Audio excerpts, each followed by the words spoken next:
আসসালামু আলাইকুম everyone. Food story by Sakib and Bhabna channel থেকে আপনাদের সবাইকে জানাচ্ছি আন্তরিক অভিনন্দন এবং শুভেচ্ছা। আপনারা আমাদের পাশে আছেন এবং এভাবেই পাশে থাকবেন। অসংখ্য ধন্যবাদ আপনাদের সবাইকে আমাদেরকে এইভাবে সাপোর্ট করবার জন্য। আর আজকে আমি যে রেসিপিটি নিয়ে এসেছি সেটা হচ্ছে ডিমের বিস্কিট বা ডিমের পিঠা। বাসায় অল্প উপকরণ দিয়েই হচ্ছে আপনি এই পিঠাটি তৈরি করতে পারবেন। কিভাবে অনেক অল্প সময়ের মধ্যে বাসায় ২টি ডিম থাকলে সেটি দিয়ে এই সুন্দর পিঠাটি বানিয়ে ফেলতে পারবেন, আজকে আমরা তাই দেখব। তো এখানে আপনারা দেখতেই পাচ্ছেন আমি ডিম আর চিনি হচ্ছে একসাথে ফাটিয়ে নিচ্ছি এবং এখানে একটু ভ্যানিলা এসেন্স অ্যাড করেছি, কারণ ডিমের কাঁচা গন্ধ অনেকের কাছে ভালো লাগে না। সেক্ষেত্রে আপনারা চাইলে একটু এলাচের গুঁড়ো ইউজ করতে পারেন। আর এখানে হচ্ছে ময়দা দিয়ে একটি ডো বানিয়ে নিব। এখানে আমি ডোটা বানিয়ে নিয়েছি, এরপর লেচি কেটে রুটি বেলে নিচ্ছি। ডিমের বিস্কিট বা ডিমের পিঠায় হচ্ছে প্রথমে আমরা রুটিটা বানিয়ে নিব, তারপর হচ্ছে ওইখান থেকে আমরা বিভিন্ন ধরনের শেপে বিভিন্ন ধরনের ডিজাইন করে পিঠাটি বানিয়ে নিব।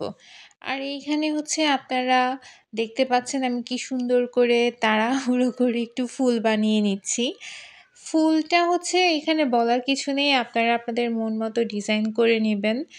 তো এইভাবে হচ্ছে বিভিন্ন ধরনের ফুল করতে পারেন বা গোল রেখে আপনারা শেপ করে বিস্কিটের মতো ট্রাই করতে পারেন, কিংবা বিভিন্ন কুকিজ কাটার দিয়ে আপনারা অতি সহজেই বিভিন্ন ধরনের ডিজাইন আপনারা করতে পারেন।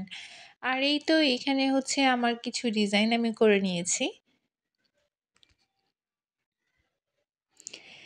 এই যে আমার পিঠাগুলো ভাজার জন্য রেডি হয়ে গিয়েছে, এখানে বিভিন্ন ধরনের ডিজাইন আমি করে নিয়েছি। আর এই তো এখন আমরা চলে যাব পিঠাগুলো সুন্দর করে ভাজতে। কড়াইয়ে একটু তেল নিয়ে, তেলটা একটু বেশি পরিমাণেই লাগবে। এইসব পিঠা হচ্ছে একটু বেশি তেলে ভাজলে পিঠাটা দেখতে সুন্দর হয়। আর যেহেতু ডিমের পিঠা, তো সে কারণে তেলটা একটু বাবলের মতো ফুটে উঠতে পারে, তো সেক্ষেত্রে ভয় পাবার কিছু নেই। হালকা বাদামি রং করে ডিমের পিঠাটা আপনারা ভেজে নেবেন। এই তো এখানে দেখতে পাচ্ছেন আপনারা কিভাবে বাবল হতে পারে।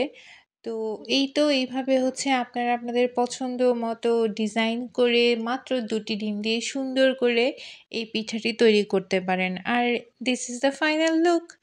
আশা করি আপনাদের সবার পিঠাটি দেখে খুব ভালো লেগেছে। আর এই তো এখানে হচ্ছে আমার পিঠাগুলো।